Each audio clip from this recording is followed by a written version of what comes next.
हिंदुस्तान में दोनों पार्टियां एक सिक्के के दो रुख हैं। है नाम मजलिसों में मेरा मीर बेदमाग, बस के कम दमागी ने पाया है इश्तिहार। आदाब नाज़रीन, आज मेरे सामने शेख जिलानी साहब, जो इससे पहले 9/11 और कई चीजों की पेशन गोई की गई थी, उन्होंने अच्छे अंदाज में इसकी तफसील भी बताई थी। आज वो हमारे स्टूडियो में मौजूद है। 2 आर्टिकल जो उन्होंने पहले लिखे थे, उसके बारे में तफसीली गुफ्तगू उन्हीं की जुबान से जानेंगे। उसका उन्वान है हिंदुस्तान में मुसलमानों का बंटवारा और सियासी पार्टियों का किरदार। शेख जिलानी साहब, आपका A1 टीवी में खैर मकदम है। अस्सलाम वालेकुम, जज़ाकल्लाह। इससे पहले भी 9/11 के बारे में मुझसे पूछने के लिए बुलाया गया था और आज फिर बुलाया गया है। A1 टीवी के जानिब से 2 आर्टिकल्स के बारे में पूछा गया है मुझे। आर्टिकल्स के हेडिंग्स कुछ इस तरीके से थे कि मुसलमानों का बंटवारा या फिर मुल्क हिंदुस्तान का बंटवारा, और दूसरा आर्टिकल ये था कि सियासी पार्टियों का किरदार हिंदुस्तान में। तो ये 2 आर्टिकल्स है, तो दोनों आर्टिकल्स को एक के बाद एक। तो सबसे पहले मुसलमानों के बंटवारा, इस आर्टिकल के बारे में बात करना चाहूँगा और ज़्यादा तफसीलात में ना जाते हुए सिर्फ मेन पॉइंट्स बताना चाहूँगा और इसी से सारी बात समझ में आएगी। मेरे आर्टिकल्स के पूरे डिटेल्स इसी से समझ में आएंगे। तो पहले आर्टिकल्स के बारे में बात करेंगे कि मुसलमानों का बंटवारा। तो सबसे पहले ये बात नोट करनी चाहिए सुनने वाले जो भी है, ऑडियंस या फिर जो भी चाहते हैं कि इस बारे में मालूम करना, ये बात जान लें या पॉइंट लें कि जितनी भी बातें बताई गई हैं इस ताल्लुक से, इसमें से आधे से ज़्यादा बातें सारी झूठी हैं। इसमें बंटवारे के दौरान किसी को हीरो बनाकर बताया गया है, किसी को विलन बनाकर। कोई एक, किसी का नाम नहीं लेना चाहूँगा, कोई एक हीरो था तो कोई एक विलन था किसी के लिए, किसी कौम के लिए। तो इन सब नामों के बीच में एक नाम हमेशा छुपाया जाता है या फिर बताया नहीं जाता, वो है माउंटबेटन का। तो तमाम बंटवारे का जो भी हुआ है माउंटबेटन के ज़ेरे निगरानी में हुआ है और उन्हीं की साजिश है और उन्हीं के ज़ेरे असर ये तमाम चीज़ें हुई है। तो एक बात मैं सवालों से आपको समझाना चाहूँगा। जहीर भाई, ये मुझे पहले ये बात बताइए कि हिंदुस्तान में मुसलमान की पॉपुलेशन कितनी है? हो सकती है 25 से 30 करोड़। अच्छा, बांग्लादेश की कितनी होगी? उससे भी हो सकती है 10 से 12 करोड़। और पाकिस्तान की? 20 से 25 करोड़ या 22 करोड़ भी हो सकती है। अच्छा, अगर ये तीनों मुल्कों की मुसलमान पॉपुलेशन एक होती तो क्या चांसेस थे हिंदुस्तान का वजीर आजम, प्राइम मिनिस्टर एक मुसलमान हो सके या फिर मुसलमानों की ताकत बढ़ जाती थी? क्या इसके चांसेस थे या नहीं? बिल्कुल थे, बिल्कुल मैं मानता हूँ इस चीज़ को। तो इससे आपको जाहिर बात है, इसका तो अंदाज़ा हो गया होगा कि it's not a division of the land और countries, it's a division of the peoples और वोट बैंक। पहले डिवाइड किया गया, उसके बाद जमहूरियत दी गई ताकि ये लोग एक होकर एक पीएम भी ना बना सके। कोई और वजह नहीं है। पाकिस्तान और अब तो अखंड हिंदू राष्ट्र बोल रहे हैं, तो वो भी अच्छी बात है कि अगर एक हो गया बांग्लादेश और पाकिस्तान हिंदुस्तान में हो गया तो वोट बैंक बढ़ जाएगा मुसलमानों का। बोल तो रहे हैं मगर करेंगे नहीं, क्योंकि डिवीजन हुई इसलिए गई थी कि it's an division of votes and Muslims, not an division of land. तो उसी तरीके से एक और एग्जांपल दूंगा मैं आपको। दक्कन में, तेलंगाना में आबादी में हैदराबाद, महबूब नगर, गद्वाल या तेलंगाना ही समझ लीजिए पूरा, इसमें अक्सरियत किसकी है? मुसलमानों की, बिल्कुल। अच्छा, आप जो नाम बताएं वहाँ पे मुसलमानों की अक्सरियत ज़्यादा है। अच्छी बात है। रेचूर में किसकी है अक्सरियत? यहाँ पे भी मुसलमानों की अक्सरियत ज़्यादा है। गुलबर्गा में? गुलबर्गा में भी मुसलमानों की अक्सरियत। यादगीर में? याद में कि मुसलमानों की अक्सर है। तो इसी तरीके से इसको भी डिवाइड किया गया ताकि एक चीफ मिनिस्टर भी ना बन सके। इन मुसलमानों के हिस्सों को, डिस्ट्रिक्टों को दक्कन से या फिर निज़ाम स्टेट को, निज़ाम स्टेट तो कहना ज़रूरी नहीं है, दक्कन ही कहना बेहतर है, क्योंकि निज़ाम नहीं तो कोई और सही है, तो मुसलमानों की अक्सरियत का कोई लीडर होगा ना, निज़ाम नहीं तो क्या होगा। तो इसी तरीके से डिवाइड भी किया गया है, यहाँ भी डिवाइड किया गया है, इससे division of Muslims.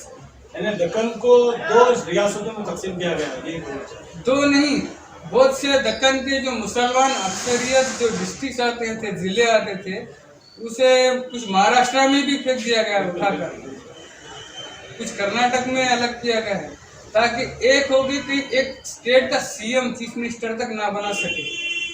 It's an division of peoples, division of Muslims, division of votes, not an division of land. ये जमीनों का बंटवारा नहीं था, ये लोगों का बंटवारा था। तो शायद चंद ये 2 पॉइंट से शायद आपको समझ में आ गया होगा कि पार्टीशन हकीकत में क्या था और इसके पीछे कौन था। माउंटबेटन का नाम कोई नहीं लेते, माउंटबेटन का बहुत बड़ा हिस्सा था, एक बहुत बड़ा किरदार था इन सब चीज़ों के। ये सिस्टमेटिकली किया गया है और 70 साल से इसी का नतीजा भुगत रहे हैं कि डिवाइड होकर रह गए। तो आप बताइए इसमें सियासी किरदार कैसा है? अच्छा, तो आप मेरे दूसरे आर्टिकल के बारे में जानना चाहते हैं। दूसरा आर्टिकल का नाम ये था कि हिंदुस्तान में सियासी पार्टियों का किरदार, जी ये नाम था, ये हेडिंग थी। जी जी। अच्छा, तो ये सियासी पार्टियों का किरदार जो हेडिंग थी, मैं इसके बारे में भी आपको सिर्फ चंद पॉइंट्स बताऊंगा, आपके सामने सारी तस्वीर सामने आ जाएगी। तो 3-4 पॉइंट्स मेन मुद्दे जो इस प्रेजेंट गवर्नमेंट से भी ताल्लुक़ रखते हैं। तो सबसे पहले मुझे ये बताइए ज़हीर भाई कि राम मंदिर का इशू जो बंद पड़ा हुआ था, पार्टीशन ख़त्म हो गया, आज़ादी मिल गई, उसके बाद तो उसे छेड़खानी करके फिर से शुरू किसने किया? नहीं, इंदिरा गांधी ने किया, कांग्रेस पार्टी ने किया, ये बात तो अच्छी बात सारी है। दुनिया जानती है, सारा हिंदुस्तान जानता है। अच्छा, उसके बाद उसे थोड़ा सा आगे किसने बढ़ाया? राजीव गांधी ने। उसके बाद मस्जिद शहीद किसकी पीरियड में हुई? कांग्रेस की पीरियड में हुई, नरसिम्हा राव वक्त के इक़्तिदार में, वज़ीर आज़म के। अच्छा, उसके आगे के बाद का प्रोसेस कौन कर रहे हैं? उसके आगे का प्रोसेस तो बीजेपी गवर्नमेंट कर रही है, ये तमाम लोग जानते हैं। उसके बाद जो बाबरी मस्जिद का फैसला आया, उन्हीं के इक़्तिदार में आया और उसी इशू को लेकर ये लोग इक़्तिदार में आए, ये तमाम हिंदुस्तान के लोग जानते हैं। अच्छा, तो ये तो एक पॉइंट हुआ। एक और पॉइंट बताना चाहूँगा मैं आपको। ट्रिपल तलाक का कानून सबसे पहले कौन इंट्रोड्यूस करा थे हिंदुस्तान में? राजीव गांधी। जो शाहबानू का केस जो 88, 89 या 80s के दौर में भी कहा जा सकता है। अच्छा, राजीव गांधी साहब ने इंट्रोड्यूस कराया, इम्प्लीमेंट किसने किया उसे? ये तो सारे हिंदुस्तान के लोग जानते हैं कि बीजेपी के इक़्तिदार में आने के बाद इसको इम्प्लीमेंटेशन किया गया। अच्छी बात है। तो 2 पॉइंट्स हो गए और एक पॉइंट बताता हूँ मैं आपको। जीएसटी इंट्रोड्यूस किसने कराया पहले? कांग्रेस के दौर में हुआ था ये। इम्प्लीमेंट कौन करे पार्लियामेंट में सक्सेसफुली? ये बीजेपी के दौर में हुआ। तो ये मेरे जो पॉइंट्स बताया हूँ मैं, तो इससे तो मालूम हो गया है आपको। जी। अच्छी बात है। तो ये ज़रूरी नहीं है कि ये मालूम करना, बड़ी बात नहीं है कि दोनों पार्टियां एक ही काम कर रही हैं। बड़ी बात ये है कि अगर दोनों पार्टियां एक ही काम कर रही हैं तो इनको ऑर्डर कहाँ से मिल रहा है? फिरोज साहब, हमें तो ये अंदाज़ा हो रहा है कि हिंदुस्तान में ये दोनों पार्टियां एक सिक्के के 2 रुख हैं, ये तो हमें अंदाज़ा लग रहा है। ज़हीर भाई, बड़ी बात ये नहीं है कि ये मालूम करना कि दोनों पार्टियां एक ही काम कर रहे हैं। बड़ी बात ये है कि अगर दोनों एक ही काम कर रहे हैं तो इनको ऑर्डर कहाँ से मिल रहा है? ये लोगों को ऑर्डर मिलता है जेरूसलम से। जेरूसलम से ही आते हैं सारे ऑर्डर्स और उसी को फॉलो करना पड़ता है। सिर्फ हिंदुस्तान नहीं, दुनिया के तमाम हुक्मरानों को ऑर्डर वहीं से आते हैं, या तो उन्हीं के ग्रुप का हिस्सा है दुनिया के लीडर्स, या फिर उनके ऑर्डर्स पे काम करने वाले पपेट्स से। जैसे कि आप सऊदी अरेबिया ले लीजिए, सऊदी अरेबिया के पुलिस का लोगो, वहाँ के तकरीबन कॉरपोरेशंस, डिपार्टमेंट्स, तंजीम जो भी है, उनके लोगो देखिए, आँखी है, आँखी है उनके लोगों के ऊपर, दज्जाल की आँखी। तो और एक एग्जांपल भी देता हूँ आपको कि ओलंपिक्स चल रहे हैं इंटरनेशनल लेवल पे, वहाँ पे कोई प्रॉब्लम नहीं है। क्रिकेट सीरीज चल रही है, कोई प्रॉब्लम नहीं है। बड़े बड़े इवेंट्स चल रहे हैं, कोई प्रॉब्लम नहीं है। हज और उम्रा के वक्त प्रॉब्लम है। तो इसी से भी मालूम पड़ता है कि ऑर्डर्स जेरूसलम से आते हैं, चाहे कौन सा भी कंट्री हो, पाकिस्तान हो, हिंदुस्तान हो या सऊदी अरेबिया हो, तमाम फैसले जेरूसलम में होते हैं। और जेरूसलम नाम के लिए फ़िलिस्तीन में है, मगर ना उसके ऊपर फ़िलिस्तीन की हुकूमत है, ना इज़राइल की। अंडर द यूएनओ आता है वो पूरा शहर, जेरूसलम शहर under the United Nations Organization, UNO, उसके अंडर में आता है। और वहीं पर बैठकर फैसले लेते हैं। डीमोनेटाइजेशन का भी फैसला वहीं पर लिया गया है। यहाँ तक डीमोनेटाइजेशन से एक और बात आपको बता दूं कि इंदिरा गांधी मैडम के पीरियड में भी एक डीमोनेटाइजेशन हुआ था, जिसको जागीरदारी सिस्टम कहते थे, उसे स्क्रैप किया गया था। और आज जितना नुकसान हुआ है डीमोनेटाइजेशन से, वो तो सिर्फ 10% है। जो इंदिरा गांधी मैडम के पीरियड में जो जागीरदारी सिस्टम को स्क्रैप जो किया गया था, और ख़ास तौर पे एक पर्टिकुलर कौम को ज़्यादा नुकसान हुआ था, निशाना बनाया गया था। उनके इक़्तिदार ख़त्म किए गए थे, उनकी जागीरदारी ख़त्म की गई थी, उनके खेत जो भी जायदाद थी, इक़्तिदार थे, सब कुछ ख़त्म किया गया था। तो ये वो भी एक डीमोनेटाइजेशन था उस वक्त के लिए। इस वक्त का डीमोनेटाइजेशन आपके सामने है, आप लोगों ने देखा है। तो ये भी एक पॉइंट है जो प्रूफ करता है कि दोनों पार्टियां एक ही काम करती हैं और इनको ऑर्डर मिलता है जेरूसलम से। है ना, जेरूसलम से ये जितने भी मुस्लिम कंट्रीज है उनको भी वहीं से ऑर्डर मिलता है। बिल्कुल बिल्कुल, उनको भी वहीं से ऑर्डर मिलता है। और इस टॉपिक पे जेरूसलम से जो जो ऑर्डर मिलते हैं और क्या क्या काम होता है, वहाँ से क्या क्या होता है, इसके डिटेल्स के लिए मेरा एक और आर्टिकल है ज़हनी ग़ुलाम।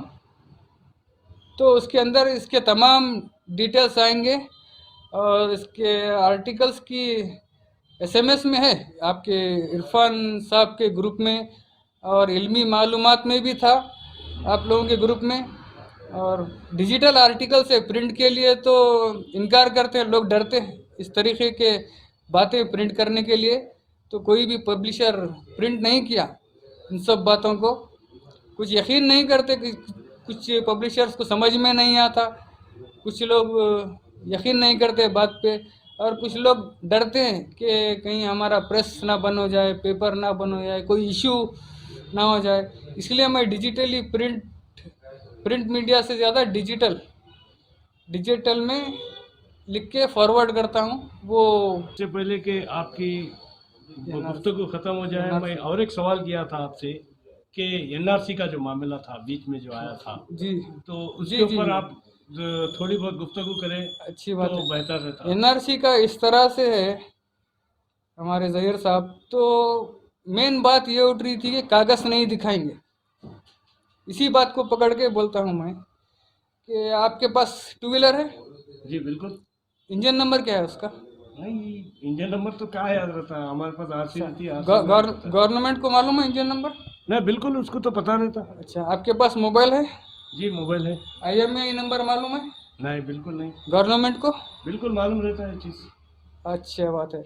आपके फैमिली कौन है, कितने मेंबर्स है, आपके बैंक में कितना पैसा है, आप पैसा किसे भेजते हैं, आपको कौन भेजता है, आपके पास कौन सी गाड़ी है, आपके पास कहाँ कहाँ ज़मीन है, आपके बारे में आप कब पैदा हुए थे, आपके वालिदैन कौन है, आपके औलाद कौन है, आप कहाँ जा रहे, कहाँ आ रहे, क्या खा रहे, किससे बात कर रहे, A to Z पूरे डिटेल्स है।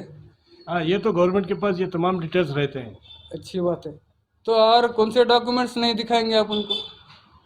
तो आपका कहना यह है कि मुसलमानों की मुस्लिम कौम को, ख़वातीन को और ख़ास तौर पे मुसलमानों को रोड पे लाने का इनका मकसद था, आप कहना ये चाह रहे हैं। अगर उनका मकसद पूरा ना करने देते तो बहुत बेहतर था। बिल्कुल है, बिल्कुल है। तो फिर नहीं, इसमें क्या है, गरीब आदमी सफर हो जाता। नहीं, गरीब अमीर हर कोई सफर। नहीं, गरीब आदमी के पास डॉक्यूमेंट्स रहते, मैं इस चीज को मानता हूँ। नहीं, मगर क्या है, ज़हीर उनसे भाई, जो सवालात करते हैं। ज़हीर भाई, मैं आपको वही क्लियर करूंगा। अभी सिर्फ डॉक्यूमेंट्स होना ना होना ये ज़रूरी नहीं है। ये एक स्ट्रेटजी है गवर्नमेंट की। Second class citizens you must be, एक particular community must be declared as second class citizen. ये है उनका हिंदू राष्ट्र है। वो लोग कहते हैं अखंड हिंदू राष्ट्र के नाम पे न्यू वर्ल्ड ऑर्डर लाया जाता है।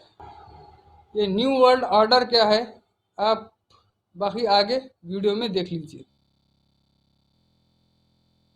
वो भी शायद, और आप भी चुनाव जीत कर वापस आ जाएंगे। आपको ऐसा लगता है कि एक नया वर्ल्ड ऑर्डर उस समय तैनात हो देखने को मिलेगा जब आप और पुरजोश चल पड़ी। पोस्ट कोरोना भी एक नया वर्ल्ड ऑर्डर नजर आ रहा है। पोस्ट कोरोना भी एक नया वर्ल्ड ऑर्डर नजर आ रहा है। पोस्ट कोरोना के बाद दुनिया में एक नया संबंधों का वातावरण शेप लेगा। लेकिन आज पोस्ट कोरोना जो नया वर्ल्ड ऑर्डर तैयार होगा, और होना ही है, और होना ही है, और होना ही है। किस रूप का होगा, कैसा होगा, कौन उसको इनिशिएट करेगा, वो तो वक्त बताएगा।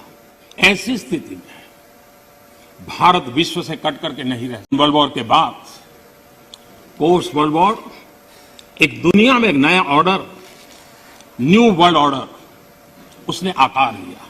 एक दुनिया में एक नया ऑर्डर, न्यू वर्ल्ड ऑर्डर। चाहे न्यू वर्ल्ड ऑर्डर आए, चाहे जस्ट वर्ल्ड ऑर्डर आए, आएगा वर्ल्ड ऑर्डर, जिसमें कोई शक नहीं। ग्लोबलाइजेशन हो रही है, ट्रिप्स का मुआहदा हो रहा है। ये सारा जो है, किधर हम सफर कर रहे हैं, किधर जा रहे हैं? Towards a world state. इस आलमी रियासत के कायम होने में कंपेटिटर्स कौन कौन है?